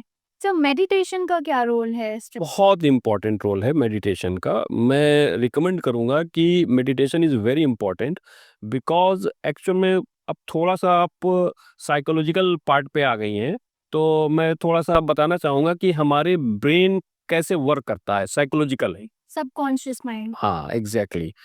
तो हमारे ब्रेन में कॉन्शियस माइंड है एंड सबकॉन्शियस माइंड है। सबकॉन्शियस माइंड 85% है और कॉन्शियस माइंड में 15% है। जैसे मैं आपके सामने बात कर रहा हूँ तो मैं कॉन्शियस माइंड में भी आपको देख रहा हूँ, लेकिन आप जो मुझसे सवाल कर रही हैं और जो मैं उसके जवाब दे रहा हूँ, ये मेरे सबकॉन्शियस माइंड काम कर रहा है। तो subconscious mind is very strong. उसमें अगर आप मेडिटेशन करके और पॉजिटिव अफर्मेशन एंड ग्रेटिट्यूड करके आप अपने सबकॉन्शियस माइंड को सेट कर लेंगी तो आप की डीलिंग पावर स्ट्रांग हो जाएगी। तो इसके लिए बेसिकली क्या होता है कि आपके कॉन्शियस माइंड को सप्रेस करना होता है to open the gate of subconscious mind. तो वो जो कॉन्शियस माइंड को जो बंद करने का जो प्रक्रिया है उसी को मेडिटेशन कहते हैं। तो फर्स्ट मेडिटेट करने से क्या होता है कि आपका कॉन्शियस माइंड धीरे धीरे शांत हो जाता है और आप पहुंच जाते हैं अपने सबकॉन्शियस माइंड पे, ओपन हो जाता है। ओपन हो जाता है और सबकॉन्शियस माइंड में आप अपने आंसर्स लिखे रहिए, पॉजिटिव अफर्मेशन लिखे रहिए और धीरे धीरे उसको जो है रिकॉल करिए। तो ये सबकॉन्शियस माइंड पे जैसे ही ये चीज़ें सेट हो जाती हैं, बाहर की दुनिया उसी हिसाब से सेट होना शुरू हो जाती है। इंसान बेसिकली सोचता है कि सारी चीज़ मैं बाहर मुझे करना है, एग्जैक्ट इसका अपोजिट है। सब कुछ उसके अंदर छुपा हुआ है, तो पहले अपने अंदर को सही कर लेगा, बाहर अपने आप सही हो जाएगा। तो मैं दर्शकों को यही बताना चाहूँगा कि meditation is very important part of the life to deal the stress and positive affirmation, gratitude, ये बहुत इंपॉर्टेंट चीज़ें होती हैं। सर आपने बहुत अच्छी बात बताई है स्ट्रेस कैसे मैनेज करना चाहिए और कॉन्शियस और सबकॉन्शियस माइंड के बारे में, कैसे हमारा माइंड ओपन होता है और सबकॉन्शियस माइंड ही हमारे कॉन्शियस माइंड को इंडिकेशंस देता है कि उसे कैसे वर्क करना चाहिए। तो मुझे लगता है कि ये हमारी यंग जनरेशन को और हमारे काफ़ी जो पेरेंट्स हैं उनको भी समझ आएगा कि यंग जनरेशन के साथ कैसे डील करना है और उन्हें कैसे समझना है। तो सर वापस से टॉपिक पे आते हुए मैं बात करना चाहूँगी कि जैसे आईसीयू में सर एडमिट होने के लिए काफ़ी पेशेंट्स को लगता है बहुत एक्सपेंसिव खर्चा है और वो नहीं चाहते हैं कि हम अपने पेशेंट को आईसीयू में भर्ती करें या उनका ट्रीटमेंट वहाँ हो और वो चाहते हैं कि जनरल वार्ड में, जनरल केयर में ही हमारे पेशेंट ठीक हो जाएँ। सर मैं ये पूछना चाहूँगी कि आईसीयू में एडमिट होना या उसमें ट्रीटमेंट कराना इतना महँगा क्यों होता है? बिल्कुल सही है। एक्चुअल में जो आईसीयू या क्रिटिकल केयर में जब पेशेंट एडमिट होता है, तो उससे पहले वो एक छोटी बीमारी से ग्रसित होता है। समहाउ किसी रीज़न की वजह से उसकी लाइफ सेविंग सपोर्ट जो होते हैं वो कंप्रोमाइज़ होना शुरू हो जाते हैं या फिर वो ऑर्गन डिसफंक्शन या ऑर्गन फेल्योर में जाना शुरू हो जाता है। बेसिकली आईसीयू में जाने के पहले यही सब क्राइटेरिया डेवलप होते हैं, ऑर्गन डिसफंक्शन या ऑर्गन फेल्योर या फिर जो है लाइफ सेविंग जो हमारे वाइटल्स ऑर्गन्स हैं या वाइटल्स हैं, ये सब कंप्रोमाइज़ होना शुरू हो जाते हैं। तो ये अपने आप में एक बिग टास्क है। बेसिकली ये ईश्वर ने हमें डिज़ाइन करके भेजा है। तो ईश्वर ने इतना अच्छा डिज़ाइन किया है कि इसको मैनेज करने के लिए जो सपोर्ट सिस्टम लगता है और स्टाफ की ट्रेनिंग लगती है, ये बहुत ही हाई क्वालिटी की चाहिए होती है क्योंकि इसमें हमें 1% का भी लैकुना नहीं चाहिए होता है। हम ये नहीं कह सकते हैं सॉरी। सॉरी शब्द आईसीयू में एप्लीकेबल नहीं होता है। तो इसके लिए एक लंबी ट्रेनिंग होती है, स्टाफ की ट्रेनिंग होती है, टेक्नोलॉजी से वो वेल ओरिएंटेड होते हैं और डॉक्टर्स वेल ओरिएंटेड रहते हैं सारी टेक्नोलॉजी से। तो सौम्या, जैसे-जैसे टेक्नोलॉजी का एडवांसमेंट आता है, वैसे-वैसे कॉस्ट थोड़ी-सी बढ़ती जाती है। अब आईसीयू में एडवांस मेडिसिन रखती हैं, एडवांस इक्विपमेंट्स लगते हैं, डॉक्टर्स भी एडवांस होते हैं। तो इस वजह से इसकी कॉस्ट एक जनरल वार्ड के कंपैरिज़न में ज़्यादा होती है। बट ये डिसीज़न डॉक्टर नहीं डिसाइड करता है, ये तो डिज़ीज़ ने पहले ही डिसीज़न ले लिया है। ये हमारे पास आपके पास चॉइस नहीं है। जैसे हमारे पास अच्छा और बुरे के बीच में फैसला करना तो आसान होता है, लेकिन बुरा और बहुत बुरे के बीच में फैसला करना मुश्किल होता है। क्यों? क्योंकि हमको बहुत बुरे के रूप में क्या होता है कि डेथ की बात आती है, तो ऐसे में जो सपोर्ट सिस्टम होता है वो विदिन सेकंड, विदिन मिनट हमको हाई एंड पे जाना पड़ता है। तो यहाँ पे थोड़ा-सा पब्लिक चूँकि सोचती है कि अभी पिछले हफ्ते तो आए थे, तो कम पैसा लगा था, अभी ज़्यादा पैसा लग गया है। लेकिन वो डिज़ीज़ ने ऑलरेडी डिसीज़न ले रखा है। अगर हम उस डिज़ीज़ को टैकल करने के लिए कंप्रोमाइज़ स्टेट में रहेंगे, तो डिज़ीज़ अपना काम कर जाएगी। तो फिर मेडिकल साइंस और क्रिटिकल केयर का कॉन्सेप्ट वहाँ पे कंप्रोमाइज़ हो जाता है और पेशेंट को हम सेव नहीं कर सकते हैं। जी। सर, अभी जैसा आपने हमें बताया कि बीमारी छोटी होती है बट धीरे-धीरे हमें जैसे-जैसे बड़ी होती जाती है हमें शिफ्ट करना पड़ता है पेशेंट को आईसीयू में अगर उसकी नीड होती है। सर, उसके बाद जब पेशेंट का ट्रीटमेंट कंप्लीट हो जाता है, उसके बाद भी काफ़ी चीज़ें रहती हैं। पेशेंट का rehabilitation process after going back home from ICU वो क्या कितना अहम रोल निभाता है? ये बहुत इम्पोर्टेंट रोल निभाता है क्योंकि हम लोग जब पेशेंट को ट्रीट कर रहे होते हैं आईसीयू में तो उसकी डिमांड बहुत ज़्यादा होती है और आईसीयू में से जब पेशेंट को बाहर करते हैं तो एकदम से डिमांड लो नहीं होती है, तो धीरे धीरे लो होती है। तो इसीलिए आईसीयू से एक स्टेप डाउन होता है एचडीयू। पहले हम लोग पेशेंट को उसमें शिफ्ट करते हैं, फिर उसके बाद हम लोग प्राइवेट रूम या जनरल वार्ड में जाते हैं। लेकिन प्राइवेट वार्ड और जनरल रूम में पेशेंट के अटेंडेंट को एजुकेट करना बहुत इंपॉर्टेंट होता है, क्योंकि घर पे उसके बाद उस डिजीज से कुछ ऐसी एजुकेशन जो कि उनके रिश्तेदारों को पता होनी चाहिए कि घर पे क्या करना है और क्या नहीं करना है, वो चीज़ें उनको लर्न करना पड़ता है। क्यों? क्योंकि मैक्सिमम टाइम किसी भी मरीज के घर वाले उनके साथ में रहते हैं। तो मोस्ट ऑफ द टाइम लोग सोचते हैं ठीक है हॉस्पिटल से घर आ गए हैं, छुट्टी हो गई है, हम लोग अपना काम करते हैं, मरीज अपना काम करता है। बट जो पेशेंट आईसीयू से होता हुआ आ रहा है, उसकी डिमांड एकदम से ज़ीरो नहीं हो जाती है, तो उसकी केयर को लर्न करना मरीज के रिश्तेदारों के लिए बहुत इम्पोर्टेंट होता है कि क्या करना है और क्या नहीं करना है। तो ये हर डिज़ीज़ का अलग-अलग होता है, तो इसलिए हम लोग धीरे-धीरे उनके रिश्तेदारों को, नातेदारों को बताते हैं कि आगे आपको पेशेंट को कैसे रखना है और कैसे क्या खिलाना है, क्या पिलाना है, ये सारी चीज़ें इम्पोर्टेंट हो जाती है। काउंसलिंग की जाती है। काउंसलिंग की जाती है। सर, जैसा कि आपने बताया कि फैमिली का भी एक अहम रोल होता है जब पेशेंट घर वापस जाता है और उसकी नीड तभी भी होती है बट थोड़ी कम होती है। तो सर, आप अगर कुछ टिप्स देना चाहें उन पेशेंट्स को या उन लोगों को जिनके पेशेंट्स या फैमिली मेंबर्स अभी-अभी किसी डिज़ीज़ से जूझ के आए हैं या आईसीयू से अभी वापस होम में शिफ्ट हुए हैं, उनको सर आप क्या टिप्स देना चाहेंगे? क्या प्रिकॉशंस उनको लेने चाहिए? ये बहुत इम्पोर्टेंट सवाल है और अक्सर जब पेशेंट डिस्चार्ज होके घर जाते हैं तो देखा जाता है कि उनसे बहुत सारे लोग मिलने आते हैं, है ना? तो बेसिकली ऐसे पेशेंट जो आईसीयू से निकल के घर में गए हैं, तो कहीं न कहीं उनकी इम्यूनिटी का लेवल कम है एज़ कंपैरिज़न टू एक आम पब्लिक।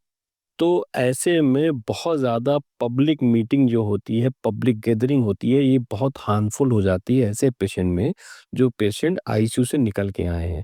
तो नंबर 1 चीज़ ये है कि उनको बहुत ज़्यादा पब्लिक मीटिंग या पब्लिक गैदरिंग से अवॉइड करना चाहिए। नंबर 2 चीज़ ये है कि उनकी केयर के लिए जो भी रहे, वो मास्क यूज़ करता रहे फॉर सम टाइम्स, क्योंकि धीरे-धीरे इम्यूनिटी बढ़ती है।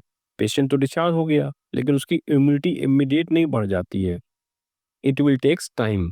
तो उस ड्यूरेशन तक थोड़ा-सा फैमिली मेंबर को मास्क यूज़ करें। अगर किसी को जुकाम है, तो वो अपने उस मरीज़ से थोड़ा-सा दूरी बना के रखें, क्योंकि एक आम आदमी को जुकाम तो हो सकता है, तो उसकी उससे लाइफ खतरे में नहीं पड़ती है, बट जो आईसीयू से डिस्चार्ज होके पेशेंट गया हुआ है, वो जुकाम अगर उस पेशेंट को ट्रांसफर हो गया तो उससे उसको फिर से रिस्क बढ़ जाता है। और बाकी खाने की एडवाइस तो मैक्सिमम डॉक्टर्स बताते ही हैं, वो फॉलो करना होता है। और कुछ चीज़ें वैसी होती हैं जिनको घर पे भी थोड़ा-सा मेज़रमेंट ज़रूरी हो जाता है, लाइक ब्लड प्रेशर। आजकल मतलब जो है, जैसे छोटी-छोटी मशीनें अवेलेबल हैं घर पे भी, आप उसकी एक रेगुलर चार्टिंग बना सकते हैं, ब्लड शुगर की रेगुलर चार्टिंग बना सकते हैं। उसके बाद जब आप डॉक्टर को विज़िट करते हैं, तो डॉक्टर को बहुत आसानी हो जाती है कि वो दवा में क्या मॉडिफ़िकेशन करें जो पेशेंट के बेनिफिट के लिए हो। तो ये सारी बातें बहुत इम्पोर्टेंट होती हैं जब कोई भी पेशेंट आईसीयू से डिस्चार्ज होता है। मुझे लगता है हम ये सारी फैमिलीज़ को ये ध्यान रखना चाहिए। आजकल ये सारी बेसिक मशीन्स अवेलेबल हैं। ऑक्सीमीटर है ऑक्सीजन नापने के लिए, ब्लड प्रेशर की मशीन है। इन सब से मुझे लगता है हमें अपने पेशेंट्स का स्वास्थ्य और ध्यान और अच्छे से रखना चाहिए। सर मेरा एक और सवाल है आपसे कि जैसे अगर किसी पेशेंट को बहुत ही क्रॉनिक डिज़ीज़ है या एक्सीडेंट हुआ या कुछ है और वो अपनी कॉन्शियस स्टेट में है पेशेंट, तो उनको हम किसी भी वेंटिलेटर पे या अगर हमें उन्हें आईसीयू में शिफ्ट करना है तो सर उन पेशेंट्स का कंसेंट मैटर कितना करता है? अगर पेशेंट कॉन्शियस है तो उसका कंसेंट मैटर करता है या हम सिर्फ फैमिली के कंसेंट पे उन्हें शिफ्ट कर देते हैं? या कई बार ऐसा भी देखा गया है कि कंसेंट लिए बिना ही हम शिफ्ट कर देते हैं। तो बहुत लोगों के मन में ये ख्याल आता है। इसके बारे में आप क्या कहना चाहेंगे? कंसेंट कितना मैटर करता है सर? अ, कंसेंट बहुत ही इम्पोर्टेंट चीज़ होती है। कंसेंट का बेसिक डेफिनिशन ये होती है कि हमको किसी पेशेंट के लिए ये प्रोसीजर करना है, या इस पेशेंट में ये ऑपरेशन करना है, इसके क्या रिस्क हैं, ये सारी बातें डिस्क्लोज़ करना पड़ता है पेशेंट और उसके अटेंडेंट से। तो इसमें 2 चीज़ें होती हैं। एक तो होती हैं, कभी-कभी बीमारियाँ ऐसी होती हैं जो परिवार वाले चाहते हैं कि हमारे मरीज़ को डिस्क्लोज़ ना किया जाए। क्यों? क्योंकि उससे उनको जो है नेगेटिव इम्पैक्ट पड़ जाता है, वो डिमोरलाइज़ हो जाते हैं। तो ऐसे केस में हम लोगों को उनके मतलब पेशेंट से डिस्क्लोज़ नहीं करते हैं, क्योंकि कंसेंट का मतलब होता है कि हम डिज़ीज़ के बारे में डिस्क्लोज़ करें, उसके कॉम्प्लिकेशन के बारे में डिस्क्लोज़ करें, और हम जो ऑपरेशन करने जा रहे हैं उससे क्या बेनिफिट मिलेगा और क्या रिस्क है, उसके बारे में प्रॉपरली एक्सप्लेन करें। तो कभी-कभी पेशेंट ये सब नहीं सुनना चाहता है, और उनके रिश्तेदार भी नहीं चाहते हैं कि हमारे मरीज़ से इस टॉपिक पे बहुत ज़्यादा बात हो। तो ऐसी सिचुएशन में मरीज़ के रिश्तेदार की ही कंसेंट होनी चाहिए, जो कि एज़ यूजुअल जैसे 18 वर्ष से ऊपर उसकी मतलब एज होनी चाहिए, और वो ब्लड रिलेशन में रहना चाहिए। समटाइम्स कभी-कभी इमरजेंसी होती हैं जिसमें फ्रेंड्स एंड रिलेटिव्स ही रह पाते हैं। तो फिर उस बेसिस पे फ्रेंड्स या रिलेटिव की कंसेंट ले करके और उस इमरजेंसी काम का पर्पस बताया जाता है कि ये पर्पस की वजह से हमारे पास टाइम कम है और हम ये काम करेंगे तो मरीज हमारा बच जाएगा। तो उसमें हमेशा कंसेंट में बेसिकली मरीज का बेनिफिट ज़्यादा रहता है, और रिस्क फैक्टर जो होते हैं किसी भी प्रोसीजर के, तो वो हम लोग को बताने पड़ते हैं कितने परसेंटेज होते हैं। बट मैं ये बताना चाहूँगा कि risk factor is always present. तो ऐसे में क्या चीज़ होती है, ऐसे में कॉम्पेटिबिलिटी होती है। डॉक्टर्स की ट्रेनिंग एंड कॉम्पेटिबिलिटी, जैसे मेरा 20 प्लस का एक्सपीरियंस है, तो बहुत सारे प्रोसीजर अब मैं बहुत ईज़िली कर ले जाता हूँ। तो क्या मैं ये प्रोसीजर 20 साल पहले भी ईज़िली करता था? ना, 20 साल पहले मैं ईज़िली नहीं कर पाता था। तो हमेशा मैं यही बताना चाहूँगा कि आपकी एबिलिटी और कॉम्पेटिबिलिटी से जो कॉम्प्लिकेशन के रेट होते हैं वो मिनिमाइज़ हो जाते हैं, और टेक्नोलॉजी आने के बाद उसको और मिनिमाइज़ कर लिया जाता है। तो इस वजह से आज जो क्रिटिकल केयर है और हाई रिस्क केयर है, ये कम कॉम्प्लिकेशन के साथ हम लोग आगे बढ़ रहे हैं। अच्छा रिजल्ट कम कम कॉम्प्लिकेशन और अच्छे रिजल्ट दे रहे हैं। बिल्कुल सही बात कही है सर आपने। सर एक मेरा पर्सनल सवाल है कि जैसे हम काफ़ी दवाइयाँ, ड्रग्स वग़ैरह लेते हैं, उनका रिएक्शन क्या रहता है हमारी आम लोगों की बॉडी पर? क्योंकि हम बिना सोचे-समझे कई बार कुछ दवाइयाँ, कुछ मेडिसिन्स ले लेते हैं और या फिर ओवरडोज़ कर लेते हैं उनका, तो सर उनका क्या रिएक्शन रहता है बॉडी पे? बहुत अच्छा सवाल है। बेसिकली क्या होता है कि कोई भी जो दवाई है या मेडिसिन है वो एक्सटर्नल पार्ट होती है, वो बॉडी का इंटरनल पार्ट नहीं होती है। तो 2 चीज़ें होती हैं, action of the drug on the body, मतलब दवाई ने हमारी बॉडी में क्या काम किया। दूसरी चीज़ होती है action of the body towards the drug, हमारी बॉडी ने उस ड्रग को क्या कैसे रिएक्ट किया। तो इसी को ही ड्रग रिएक्शन के रूप में होता है। कभी-कभी ये बहुत सीवियर फॉर्म में होता है, जिसमें मरीज की को काफ़ी तकलीफ भी होती है। तो इसलिए इससे जो बचाव होता है उसका तरीका ये होता है कि कोई भी ड्रग जो एज़ पर स्टैंडर्ड डोज़ है, उसका एक मिनिमम डोज़ लेकर के बॉडी में इंजेक्ट करके 5 से 10 मिनट तक ऑब्ज़र्व करते हैं। और जब देख लेते हैं कि कोई साइन सिम्पटम सब नॉर्मल हैं, कोई दिक्कत नहीं हुई है, तब उस ड्रग को हम लोग इंजेक्ट करते हैं। बेसिकली ये ड्रग रिएक्शन है, ये हर ड्रग का हो सकता है, क्योंकि मैंने बताया ना हर बॉडी ईश्वर ने अलग बनाई है। जैसे पूरी दुनिया में सबकी शकल सूरत एक जैसी नहीं है, वैसे इंटरनली बॉडी भी सबकी अलग-अलग है। तो वो रिएक्शन सबके अलग-अलग होते हैं। तो ये प्रिडिक्ट कर पाना पहले से कि कौन-सी बॉडी कैसे रिएक्ट करेगी, ये तो मेडिकल साइंस में इम्पॉसिबल है, बट उसको कैसे रोकथाम करें वो बहुत इम्पोर्टेंट होता है। तो हम लोग इसी प्रोटोकॉल को फॉलो करते हैं और ऐसे ही रोकथाम करके आगे चलते हैं। रही ओवरडोज़, तो ओवरडोज़ तो तब होता है जब आप एक प्रिस्क्राइब्ड डोज़ के बियॉन्ड चले जाते हैं। तो कोशिश ये करिए, ऐसा बड़ा कॉमन होता है, हमारे ओल्ड एज के पेशेंट होते हैं कि उनको मेडिसिन दी गई और बेचारे उनको खिलाने वाला कोई था नहीं, तो उन्होंने 2 दवाई खा ली, उन्होंने 4 दवाई खा ली, तो ऐसा तब होता है। तो मैं यही सबसे आगाह करूँगा, बच्चे बच्चे और बूढ़े एक जैसे होते हैं, तो इनको जो भी मेडिकेशन हो, ये सुपरवाइज़ हो by any important person of the family, ये बहुत इम्पोर्टेंट होता है।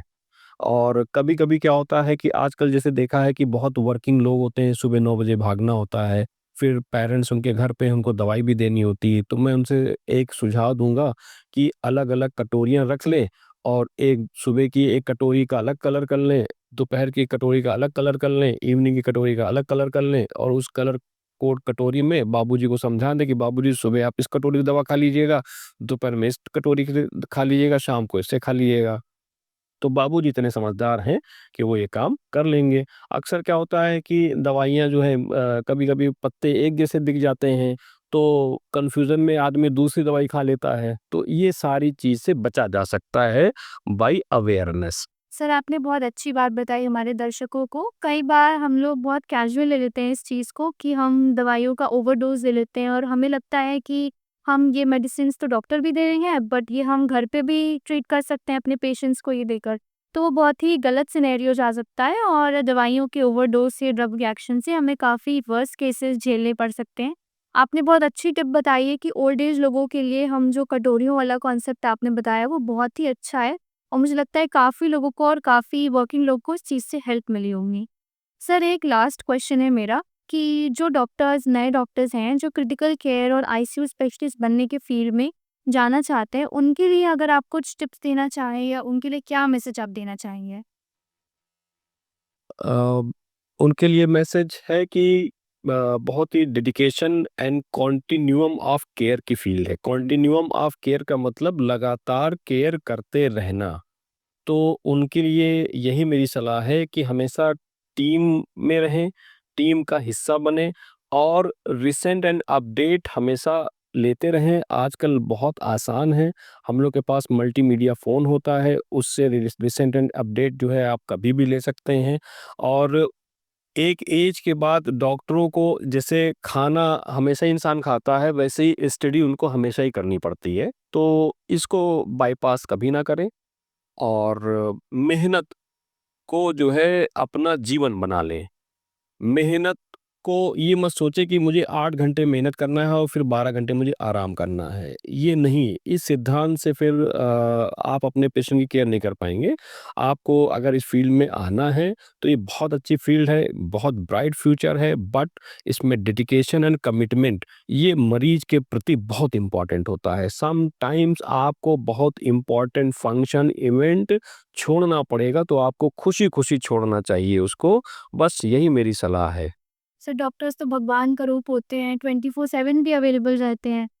सर बहुत ही अच्छी बात बताई है। मुझे लगता है हमारे जो नए डॉक्टर्स हैं और जो यंग जनरेशन है, जो डॉक्टर्स की लाइन में आईसीयू स्पेशलिस्ट और क्रिटिकल केयर में जाना चाहते हैं, उनके लिए बहुत अच्छा और मोटिवेशनल मैसेज आपने दिया है। तो आज हमने डॉक्टर दिलशाद से कुछ इम्पोर्टेंट सवालों पे चर्चा करी, जिसमें आईसीयू केयर, आईसीयू स्पेशलिस्ट की qualities, rehabilitation process, stress management और आईसीयू केयर एक जनरल वार्ड और जनरल केयर से कैसे डिफरेंट होता है। हमने कुछ क्रॉनिक डिजीज़ेज़ के बारे में जाना, जैसे कि कैंसर है, सीओपीडी है और बाकी भी हैं। इनके प्रिकॉशंस कैसे हम लिए जा सकते हैं। मुझे लगता है हमारे दर्शकों को काफ़ी चीज़ें पता चली होंगी और काफ़ी वैल्यूएबल इनसाइट्स मिले होंगे हमारे इस पॉडकास्ट से। और सर आपका कीमती समय देने के लिए बहुत-बहुत धन्यवाद। बहुत-बहुत धन्यवाद सौम्या एंड बहुत-बहुत धन्यवाद द 24 टाइम्स एंड आपकी सारी टीम को। Thank you so much sir. बहुत ही अच्छा लगा आपसे बात करके। बहुत ही वैल्यूएबल और अच्छे इनसाइट्स और बहुत ही अच्छा एक्सप्लेनेशन आपने दिया। यंग जनरेशन को भी और हमारे ओल्ड एज लोगों के लिए भी, फैमिलीज़ के लिए भी बहुत ही अच्छे इनसाइट्स और बहुत ही अच्छी बातें आपने हमें बताई हैं। Thank you so much sir. You are welcome. ईश्वर करे कभी कोई बीमार ना पड़े और स्वस्थ रहे। परंतु अगर कभी कोई बीमार पड़े तो मैं ये सजेस्ट करूँगी कि आप क्रिटिकल हॉस्पिटल में आएँ और अपना इलाज यहाँ पर ज़रूर करा सकते हैं। तो इसी के साथ हमारा आज का एपिसोड यहीं ख़त्म होता है। बहुत ही अच्छा लगा सर आपसे बात करके और मुझे पता है कि हमारे दर्शकों को भी, उम्मीद करती हूँ, ये एपिसोड बहुत ही अच्छा लगा होगा। अगर आपको ये डिस्कशन हेल्पफुल लगा हो तो बिल्कुल अपने थॉट्स ज़रूर शेयर करें। अगले एपिसोड में फिर मिलेंगे एक नए टॉपिक और नए इंसाइट के साथ। तब तक के लिए एक्सप्लोर करते रहें और क्यूरियस बने रहें द 24 टाइम्स के साथ।